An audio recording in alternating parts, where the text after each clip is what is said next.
इधर आ जाओ, फोकस करो।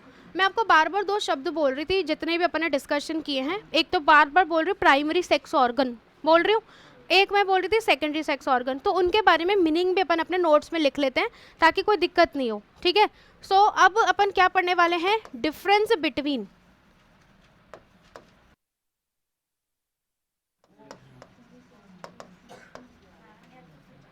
डिफरेंस बिटवीन लिखना चालू करो। Primary sex organ and secondary sex organ, इनके बीच में, दोनों के बीच में डिफरेंस पढ़ते हैं।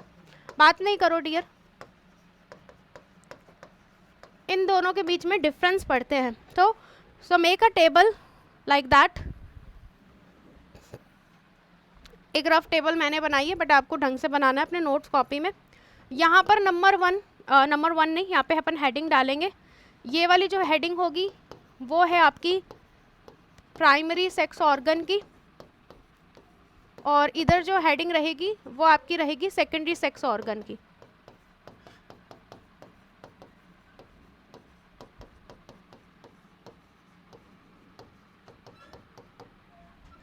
ठीक है, यहाँ पर लिखेगा this includes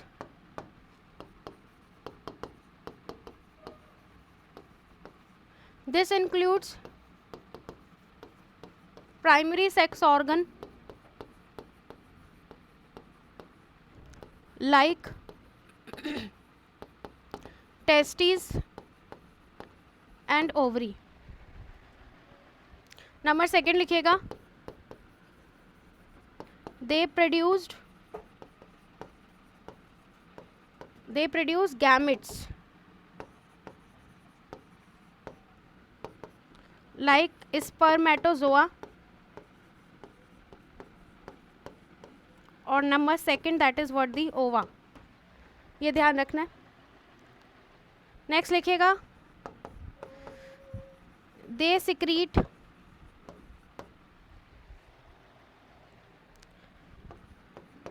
sex male and female hormone.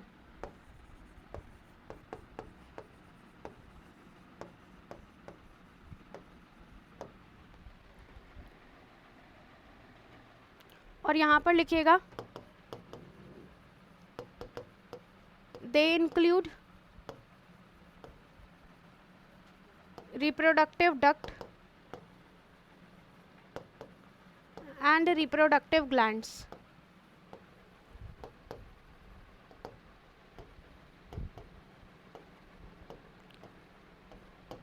यहाँ पे नंबर सेकंड के अंदर लिखिएगा they carry gametes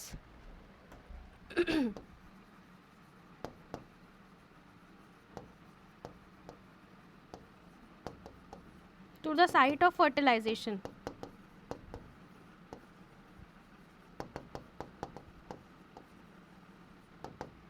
they carry gametes to the site of fertilization।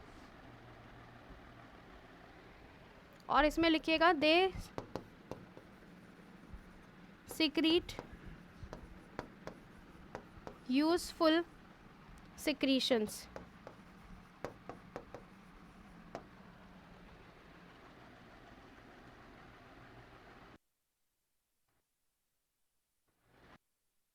अब देखो यहाँ पे आप लोग क्या समझे हो, प्राइमरी सेक्स ऑर्गन और सेकेंडरी सेक्स ऑर्गन के बीच में डिफरेंस क्या है।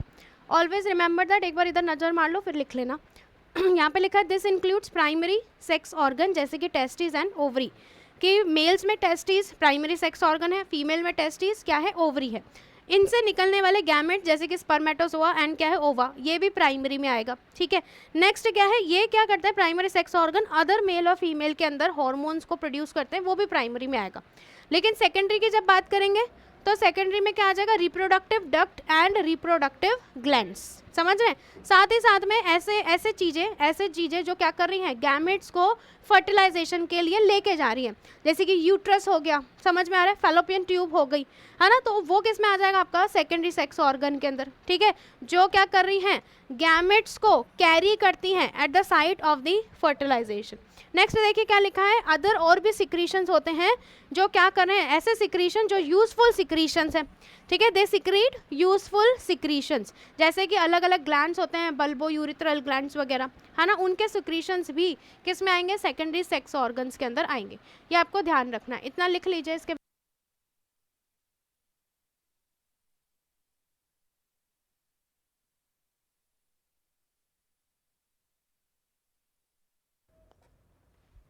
चलो, सो अपन ने बेसिकली तो यहाँ पर इन दोनों के बीच में डिफरेंस समझ लिया है। आपको मेजर तो प्राइमरी पे ध्यान रखना है, इसी से क्वेश्चन पूछा जाता है। अब अपन जो आज की क्लास में आगे बढ़ेंगे वो बात करेंगे मेल रिप्रोडक्टिव सिस्टम के बारे में। किसके बारे में बात करेंगे, मेल रिप्रोडक्टिव सिस्टम, ठीक है, मेल रिप्रोडक्टिव सिस्टम। देखो, मेल रिप्रोडक्टिव सिस्टम मतलब किस में प्रेजेंट होगा, मेल्स में प्रेजेंट होगा। और कौन सा चैप्टर पढ़ रहे हैं अपन, chapter number 3, that is word human reproduction. तो ह्यूमन के ही मेल रिप्रोडक्टिव के सिस्टम के बारे में बात करेंगे, ठीक है। अब देखिएगा मेल रिप्रोडक्टिव सिस्टम में कौन कौन से ऑर्गन्स जो हैं वो क्या रहते हैं, इन्वॉल्व रहते हैं। जैसे कि नंबर 1 तो अपना टॉप में क्या आएगा, टेस्टिस, ये आपको ध्यान में रखना है। टेस्टिस किसके अंदर मौजूद रहती हैं, स्क्रोटम में, ये भी किसके अंदर आएगा, मेल रिप्रोडक्टिव सिस्टम में, ठीक है। और क्या हो जाएगा, that is what the penis, ये भी किसके अंदर आएगा, मेल रिप्रोडक्टिव सिस्टम के अंदर, ये आपको ध्यान में रखना है। सो क्या क्या पढ़ लिए, मेल रिप्रोडक्टिव सिस्टम मेल्स के अंदर ही कंसिडर किया जाता है, इसमें टेस्टिस आती हैं, इसमें स्क्रोटम आता है और इसके अंदर क्या आता है, पेनिस आता है, ये आपको ध्यान में रखना है। टेस्टिस जो है कितने में होंगी, नंबर 2, पेयर्ड ऑर्गन है, याद रखिएगा, पेयर्ड ऑर्गन है, ठीक है। टेस्टिस जो है वो कहाँ पे प्रेजेंट रहेगी, प्रेजेंट, ये याद रखिएगा, present in the pouch like structure, present in the pouch like structure, कि एक पाउच लाइक स्ट्रक्चर होता है जिसको अपन क्या बोलते हैं, स्क्रोटम बोलते हैं, और उस स्क्रोटम के अंदर टेस्टिस प्रेजेंट होती है, जिसको अपन क्या बोल सकते हैं कि ये क्या है, आउटसाइड है, आउटसाइड दी एब्डोमिनल, ठीक है, जो एब्डोमिनल कैविटी है, एब्डोमिनल जो कैविटी है उसके बाहर टेस्टिस जो है वो प्रेजेंट रहती है, ये आपको ध्यान रखना है। स्क्रोटम का फंक्शन क्या होता है, what is the function of the scrotum, कि स्क्रोटम सबसे पहले तो टेस्टिस को कैरी करके रख रहा है, और स्क्रोटम क्या करता है, अपनी बॉडी से, मतलब जो मेल की बॉडी है उसका जो नॉर्मल जो टेम्परेचर है उससे 2 से 2.5 डिग्री सेल्सियस लोअर टेम्परेचर को मेंटेन करके रखता है। क्या होगा जिससे, जो दैट मीन्स अगर अपन बोले कि स्पर्मेटोजेनेसिस के लिए एक्यूरेट जो टेम्परेचर है वो बॉडी के टेम्परेचर से 2 से 2.5 डिग्री सेल्सियस क्या होना चाहिए, कम होना चाहिए, तभी क्या होंगे, हेल्दी स्पर्म्स क्या होंगे, बनेंगे, ठीक है। तो स्क्रोटम में लिख लो, इसका फंक्शन क्या होगा, सबसे पहला फंक्शन इसका होगा कि किसको कैरी करके रखता है, टेस्टिस को कैरी करके रखता है, ठीक है। और क्या करके रखता है ये, तो आपका आंसर होगा कि मैम ये मेंटेन करके रखता है, मेंटेन टेम्परेचर को मेंटेन करके रखता है, ठीक है। अब टेम्परेचर को मेंटेन करके रखेगा तो कितना temperature, lower than 2 to 2.5 degree Celsius of the actual body temperature, कि बॉडी का जो एक्चुअल टेम्परेचर है, एक्चुअल बॉडी जो टेम्परेचर है उस टेम्परेचर से 2 से 2.5 डिग्री सेल्सियस कम कंटेन करके रखता है, कौन, स्क्रोटम मेंटेन करके रखता है, जिसके माध्यम से क्या होगा, हेल्दी कौन सी प्रोसेस होने वाली होगी, हेल्दी स्पर्मेटोजेनेसिस की प्रोसेस जो है वो क्या होगी, अकर होगी, ठीक है। इतना लिख लीजिए फटाफट से एक बार, ये golden points. Male reproductive system में मेल के अंदर ये प्रेजेंट रहता है, टेस्टिस, स्क्रोटम, पेनिस, टेस्टिस 2 होती है, पेयर्ड ऑर्गन है, ठीक है, 2 नंबर में होती है, पेयर्ड ऑर्गन है, पेयर्ड होगा मतलब 2 है, प्रेजेंट होती है, पाउच लाइक स्ट्रक्चर जिसको स्क्रोटम बोलते हैं, outside the abdominal cavity, scrotum carry करके रखेगी टेस्टिस को, मेंटेन करके रखेगा ये किसको, टेम्परेचर को, लोअर देन बॉडी के, एक्चुअल बॉडी के टेम्परेचर से 2 to 2.5 डिग्री सेल्सियस, और किसके लिए रिस्पॉन्सिबल होगा, हेल्दी स्पर्मेटोजेनेसिस के लिए।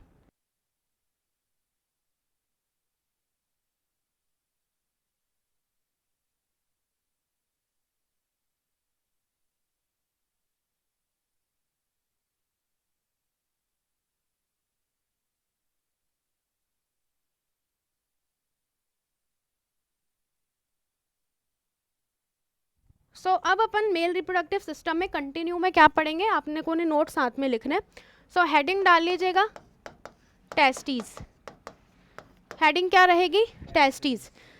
सो इसमें लिखना स्टार्ट कर दो, टेस्टीज के बारे में पढ़ेंगे। टेस्टीज जो है ये लिखना स्टार्ट करेगा, सबसे पहला पॉइंट प्राइमरी सेक्स ऑर्गन है, ठीक है। नेक्स्ट लिखिएगा पेयर्ड ऑर्गन है, ठीक है, याद रखिएगा प्रेजेंट रहता है आउटसाइड दी एब्डोमिनल कैविटी, जो एब्डोमिनल जो कैविटी है उसके आउटसाइड प्रेजेंट रहता है, ठीक है। और कहाँ पे, इन दी स्क्रोटम, स्क्रोटम के अंदर प्रेजेंट है। और स्क्रोटम क्या है, एक पाउच लाइक स्ट्रक्चर है, उसके अंदर प्रेजेंट होता है, पेयर्ड है, राइट एंड लेफ्ट दोनों होते हैं, ठीक है, याद रखिएगा। चलो अब अपन बात करते हैं कि जो टेस्टिस है इसकी जो लेंथ है अभी मैंने आपको बताई कितनी होगी, 4 to 5 सेंटीमीटर, ठीक है। अगर ये तो इसकी लेंथ की बात आ गई, अगर अपन इसकी किसकी बात करें, विड्थ की, तो विड्थ कितनी हो जाएगी, 2 to 3 सेंटीमीटर। इतना लिखो जल्दी से, लिख लिया।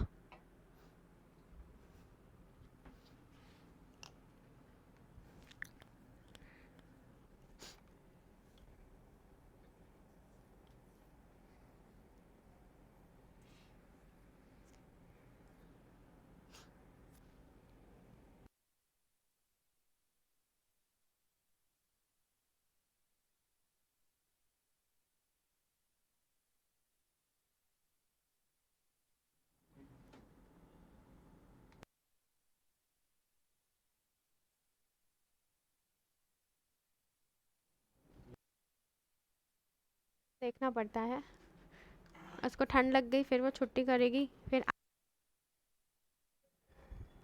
हाँ तबीयत खराब है। चलो सो ये लिख लिया, टेस्टिस क्या है, प्राइमरी सेक्स ऑर्गन है, पेयर्ड ऑर्गन है, आउटसाइड द एब्डोमिनल कैविटी लाई करता है, इसके अंदर स्क्रोटम में। लेंथ की अपन ने बात कर ली, विड्थ की अपन ने बात कर ली। अब देखिएगा डायग्राम के माध्यम से समझेंगे। जो टेस्टिस है आगे कंटिन्यू में लिखेंगे ओवल शेप्ड ऑर्गन है, ओवल शेप्ड ऑर्गन, ठीक है। अब एक टेस्टिस का रफ डायग्राम अपन बना रहे हैं, साथ ही साथ में आपने भी ऐसे बनाना है। ये ओवल शेप्ड ऑर्गन हो गया। इसमें टेस्टिस में कितने कंपार्टमेंट प्रेजेंट होते हैं, 250 कंपार्टमेंट जो है, ध्यान रखिएगा कंपार्टमेंट प्रेजेंट रहते हैं किसके अंदर, टेस्टिस के अंदर।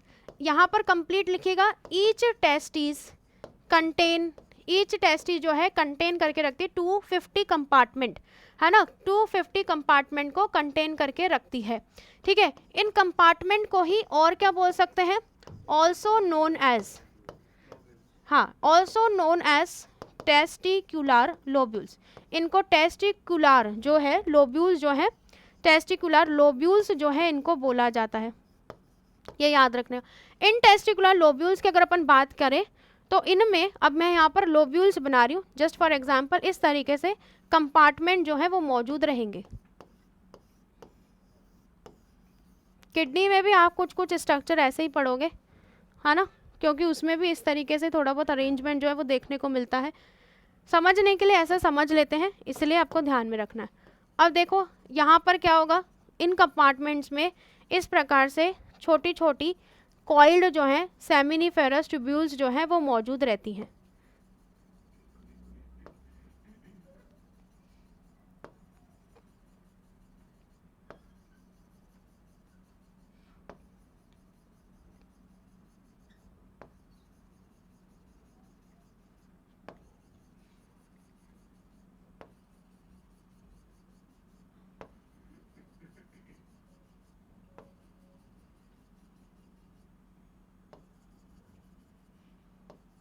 अब पूरे कंपार्टमेंट नहीं बना सकते, कम ही कंपार्टमेंट बनाए समझने के लिए, ठीक है।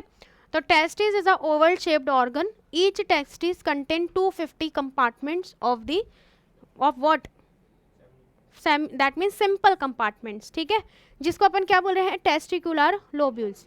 अब देखिएगा आगे लिखेगा, ईच टेस्टिकुलर लोब्यूल, हर एक टेस्टिकुलर लोब्यूल जो है, यहाँ से कंटिन्यू में लिखना है, वो क्या कंटेन करके रखता है, कंटेन 1 to 3 क्या, कॉइल्ड सेमिनिफेरस ट्यूब्यूल। ये कॉइल्ड नाम आपको याद रखना है, किसको कंटेन करके रखेगा, 1 से 3 सेमिनिफेरस ट्यूब्यूल्स को कंटेन करके रखेगा।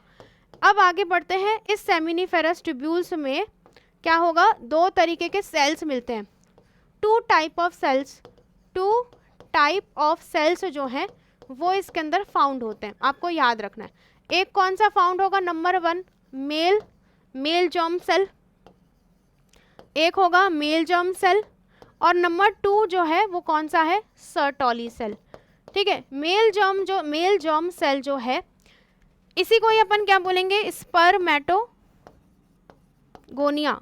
ठीक है, एंड नेक्स्ट जो सर्टोली सेल्स है ये क्या करता है, इट प्रोवाइड्स, ये क्या प्रोवाइड करेगा, इट प्रोवाइड न्यूट्रिशन या फिर nourishment, it provide nourishment to the sperm, ये स्पर्म को नरिशमेंट प्रोवाइड करता है, it provide nourishment to the sperm, ये आपको ध्यान में रखना है ना। सो मेल जर्म सेल को स्पर्मेटोगोनिया बोलते हैं, एंड सर्टोली सेल जो है जिसमें जो न्यूट्रिशन प्रोवाइड करता है स्पर्म को। आगे देखिए, आगे बढ़ेंगे, जैसे ही क्या होगा, स्पर्मेटोगोनिया के अंदर क्या होगा, मियोटिक डिवीजन होगा। ठीक है, कौन सा डिवीजन होगा, मियोटिक, माइटोटिक नहीं, मियोटिक डिवीजन जब इसके अंदर होगा तो ये क्या बनाएगा, हैप्लॉइड्स बनाएगा, और उसी को ही अपन क्या बोलेंगे, एक्चुअल स्पर्म सेल बोलेंगे। क्या बोलेंगे, एक्चुअल स्पर्म सेल। आ रहा है यहाँ तक समझ में, यस और नो? इतना लिखिए कंप्लीट।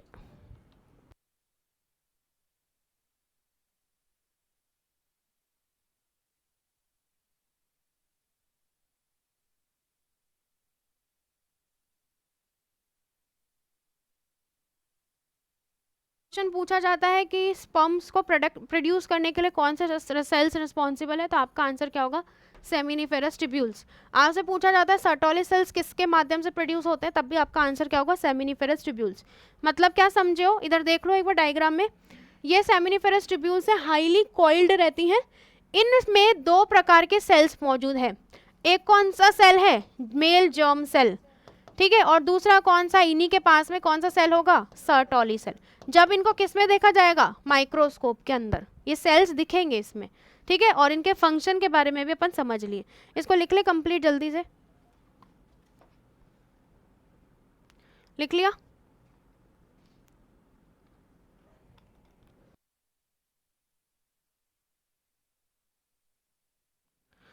इनका फंक्शन क्या हो जाएगा, टेस्टोस्टेरोन का मेल बॉडी के फंक्शन में, make more muscular, it maintain secondary sexual characteristics, and जो साउंड रहेगा वो लो पिच साउंड रहता है।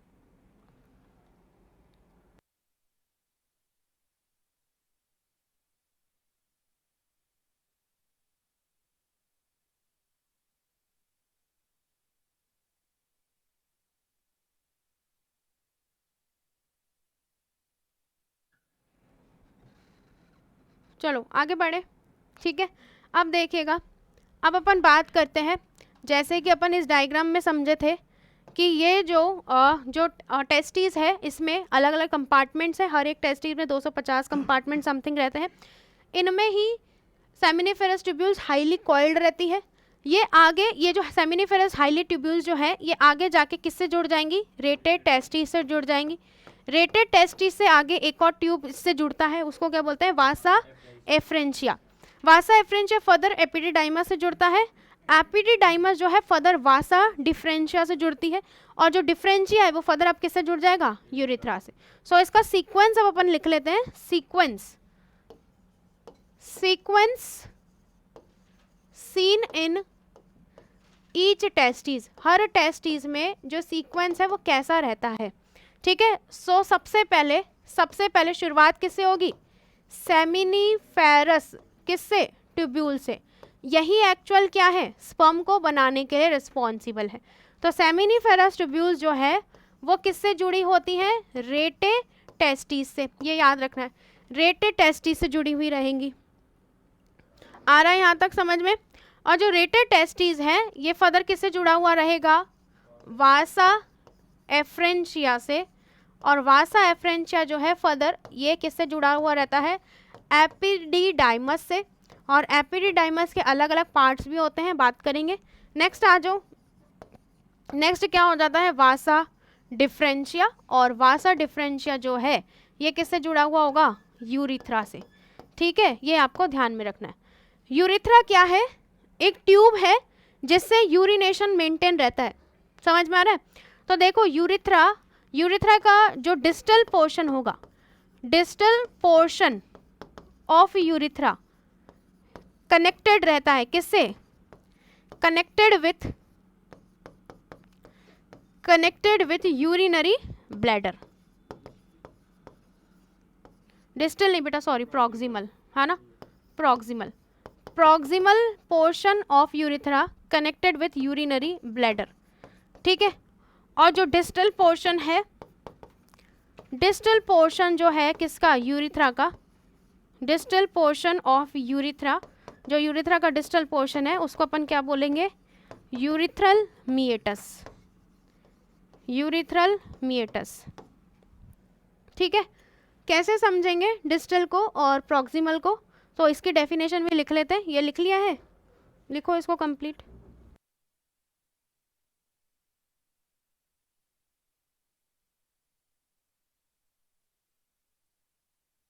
इसके 3 पार्ट होते हैं, एक होता है कैपट, एक होता है कॉर्पस और एक होता है कॉडा। ठीक है,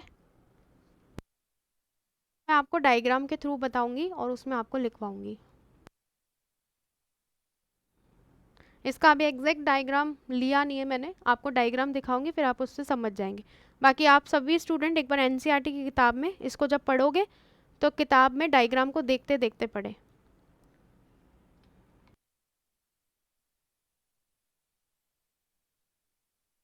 यहीं से अपन ने क्वेश्चन डिस्कस किया था पहले भी, वापस से मेरा क्वेश्चन है विच पार्ट, क्वेश्चन क्या है? Which part of urethra, urethra का कौन सा ऐसा पार्ट है इज काउंटेबल या फिर is considered as distal part? Is considered as distal part, जो डिस्टल पार्ट में कंसीडर्ड होगा। आपका आंसर क्या होगा ऑप्शंस के अकॉर्डिंग? ऑप्शन में नहीं दे रही हूँ, आपका आंसर क्या हो जाएगा? यूरिथ्रल मीएटस। ये यूरिथ्रल मीएटस अपने आप में क्या है? एक ओपनिंग है, लिख लो इसको भी। ओपनिंग को ही बॉडी में, अब देखो ओपनिंग नहीं बोल सकते, अच्छी खासी साइंस के द्वारा एक वोकैबुलरी बनाई हुई है। ओपनिंग को ही क्या बोलेंगे? ऑरिफाइस। ठीक है, बॉडी में बहुत सारी ऑरिफाइस है, जैसे फीमेल में वेजाइना एक ऑरिफाइस है। ठीक है, यूरिथ्रा भी फीमेल में प्रेजेंट है, वो भी ऑरिफाइस है। ठीक है, एनस ऑरिफाइस है, दोनों जेंडर में देखने को मिलेगा, है ना। बोलेंगे कुछ तो थर्ड जेंडर में भी है क्या? तो थर्ड जेंडर में भी है ना। कई नालायक इतना दूर का सोचने लग जाते हैं। ठीक है, नेक्स्ट क्या है? आई, वो भी ऑरिफाइस है। ईयर, वो भी ऑरिफाइस है, समझ रहे हैं। माउथ, वो भी ऑरिफाइस है। ठीक है, तो यस, नेजल कैविटी भी ऑरिफाइस है। जो चीज़ें बॉडी के डायरेक्ट कांटेक्ट में है, कि अपने शरीर में स्किन नाम का ऑर्गन है, सबसे हैवीएस्ट ऑर्गन है एक्सटर्नली, बॉडी के एक्सटर्नल ऑर्गन में हैवीएस्ट ऑर्गन कौन सा है? स्किन। ठीक है, सो स्किन अपनी बॉडी में एक इंटेक्ट ऑर्गन है। इंटेक्ट मतलब जो अपनी स्किन को पूरी तरीके से अपने पूरे शरीर को कवर्ड करी हुई है, एक्सटर्नल एनवायरनमेंट के कांटेक्ट में नहीं आने देती। जहाँ पर स्किन कांटेक्ट में नहीं है, दैट मीन्स ओपन कैविटी देखने को मिल रही है। So this is what the orifice. ठीक है, सो दैट मीन्स जो यूरिनरी मीएटस जो है ये अपने आप में एक ओपनिंग है, ये ऑरिफाइस है जो क्या कंडक्ट करता है? क्या कंडक्ट करता है भाई? यूरिनेशन को कंडक्ट करता है, और इसी के माध्यम से इजैक्यूलेशन को भी क्या किया जा सकता है? देखा जा सकता है। इजैक्यूलेशन को क्या किया जा सकता है? देखा जा सकता है। मेल रिप्रोडक्टिव सिस्टम में एक इजैक्यूलेशन में कितने मिलियंस, 200 से 300 मिलियंस स्पर्म जो है वो मौजूद रहता है। चलो इसको लिख लो। इसके बाद में अपन बात करेंगे किसके? पेनिस के रिगार्डिंग बात करेंगे।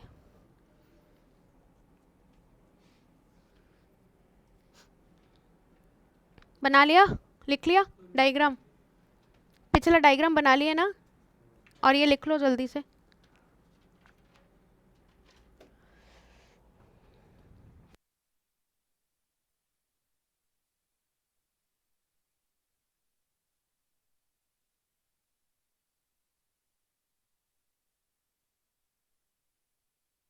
चलो बढ़े आगे।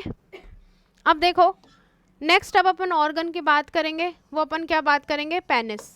पेनिस से पहले अपन ग्लैंड्स की बात कर लेते हैं। ठीक है, अदर ग्लैंड्स प्रेजेंट होते हैं किस में?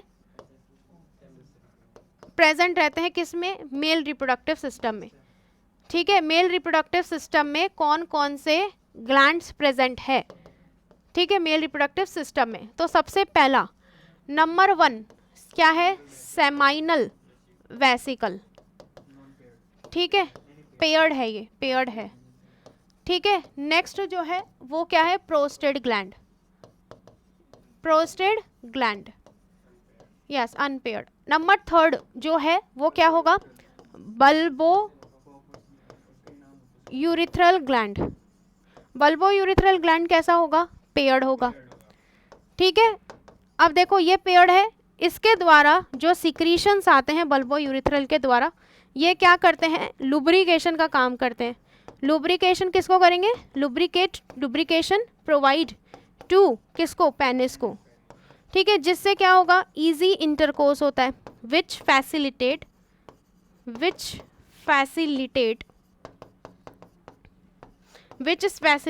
इजी सेक्सुअल इंटरकोर्स, ये आपको ध्यान में रखना है, ठीक है। चलो अब देखो यहाँ पर समझो, ये तीनों ही ग्लैंड्स मिलके क्या करते हैं, सीमन का प्रोडक्शन कर रहे हैं। तो सेमाइनल जो प्रोडक्शन होता है, सेमाइनल जो प्रोडक्शन होगा वो इन तीनों ग्लैंड्स के माध्यम से मिलकर ही होगा, ये भी आपको ध्यान रखना है। समझ में आ रहा है, क्लियर है, चलिए लिख लीजिए इसको जल्दी से एक बार, ठीक है। तो सेमाइनल प्रोडक्शन किसके माध्यम से होगा, इन तीनों ग्लैंड्स के माध्यम से होगा, seminal vesicle, prostate gland, bulbourethral gland. आ रहा है ना समझ में, ठीक है, बढ़े आगे। अब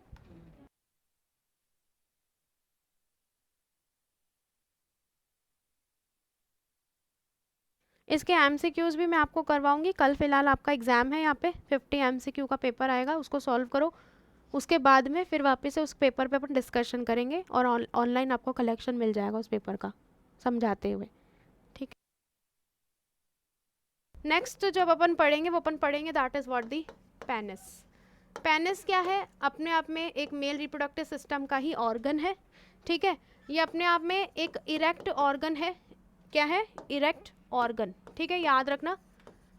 क्यों है ये erect organ, due to special जो है, स्पेशल मसल जो है इसके पास में प्रेजेंट होती है, बोल सकते हैं मोर वेस्कुलर ऑर्गन है, मोर वेस्कुलर ऑर्गन है, वेसल्स होती हैं, ब्लड सप्लाई हाई रहती है, इस वजह से इरेक्ट ऑर्गन है, याद रखिएगा। साथ साथ में अगर अपन बात करें पेनिस के टिप की, तो इस पेनिस के टिप को बोला जाता है ग्लांस पेनिस, ठीक है। इससे क्वेश्चन आता है, ग्लांस पेनिस में लूज शीट होती है टिश्यू की, याद रखिएगा, ठीक है, जो इसको क्या करती है, जो मदद करती है सेक्सुअल इंटरकोर्स के अंदर, ये आपको ध्यान में रखनी है। पेनिस के माध्यम से ही क्या फंक्शन हो पूरा हो सकता है, इवेंट्स में अगर बात की जाए तो आपका आंसर होगा इंसीमिनेशन। इंसीमिनेशन के बारे में पहले मैं आपको एक्सप्लेन कर चुकी हूँ, तो इंसीमिनेशन का प्रोसेस किसके माध्यम से होगा, पेनिस के माध्यम से, राइट डाउन, ठीक है, राइट डाउन। तो लूज शीट टिश्यू को अपन फोर स्किन भी बोल सकते हैं, फोर स्किन। अगर ये फोर स्किन किसी के अंदर नहीं है, प्रेजेंट नहीं है, या फिर लूज नहीं है, तो उस बीमारी को फिमोसिस बोलते हैं, due to special muscle.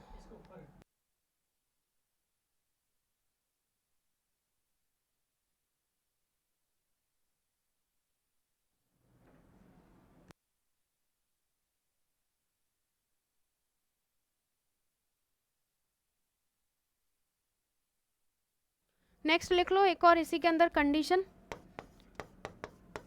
Phimosis, question में भी आ सकता है यहाँ से, याद रखना, लिखिएगा a tight four skin, a tight four skin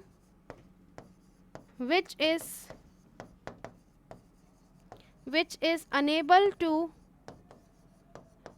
revert back is known as phimosis। और ये अपने आप में एबनॉर्मेलिटी है, याद रखिएगा, क्या है, एबनॉर्मेलिटी, अनहेल्दी कंडीशन है, और ऑपरेशन के माध्यम से ट्रीट होता है, ठीक है। और ऑपरेशन, अगर कई बार ऑपरेशन करवाने की ज़रूरत पड़ जाती है, कई बार स्टीरॉइड्स के माध्यम से भी ट्रीट होता है, ध्यान रखना, क्रीम्स वगैरह लगाने के माध्यम से ट्रीट होता है। यहाँ पर ये लिख लिया क्या, जल्दी बताओ, देखो सेमाइनल जो प्लाज्मा मैंने आपको लास्ट स्लाइड में लिखवाया है उसी के अंदर कंटिन्यू में लिखेंगे रिच इन फ्रक्टोज कैल्शियम, लिखो rich in fructose calcium and certain enzymes. इसको जल्दी से लिखो फिर मैं लिखवाती हूँ। सेमाइनल प्लाज्मा जो लिखा हुआ है, ठीक है, वेसिकल नहीं प्लाज्मा लास्ट में, उसके नीचे लिखो रिच इन फ्रक्टोज। आपने वो तीनों ग्लैंड्स लिखे हैं, उसके आगे लाइन लिखी है एरो बना के। इधर देखो मेरी तरफ दिव्या, वो लास्ट में आपका हाथ जहाँ पे है ना उधर, उसके नीचे लिखो बेटा, नीचे इधर आ जाओ तुम, इधर देखो, इधर लिखना है। ये जो पॉइंट्स है सेमाइनल प्रोडक्शन का, इसमें लिखो रिच इन फ्रक्टोज। फ्रक्टोज बताओ क्या है, कार्बोहाइड्रेट है, फैट है या प्रोटीन है? Carbohydrate. Rich in fructose calcium and certain enzymes. इसमें क्या रहता है, ये रिच रहता है। Write down. आपसे सीधा सीधा क्वेश्चन पूछा जाएगा कि सीमन जो है उसमें कौन सा कार्बोहाइड्रेट होता है, glucose, fructose, lactose, maltose. Answer क्या होगा? फ्रक्टोज। क्वेश्चन बहुत बार आया हुआ है, रिपीटेड क्वेश्चन है, इजी क्वेश्चन है, ठीक है। स्कोरिंग क्वेश्चन होते हैं ऐसे इजी इजी क्वेश्चन।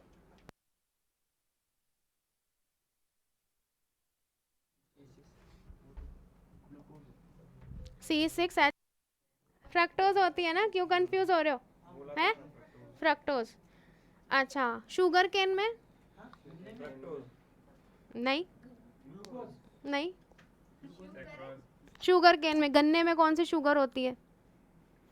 अच्छा पता, सुक्रोज किस में होती है? होमवर्क है ये, नहीं बताएंगे है ना।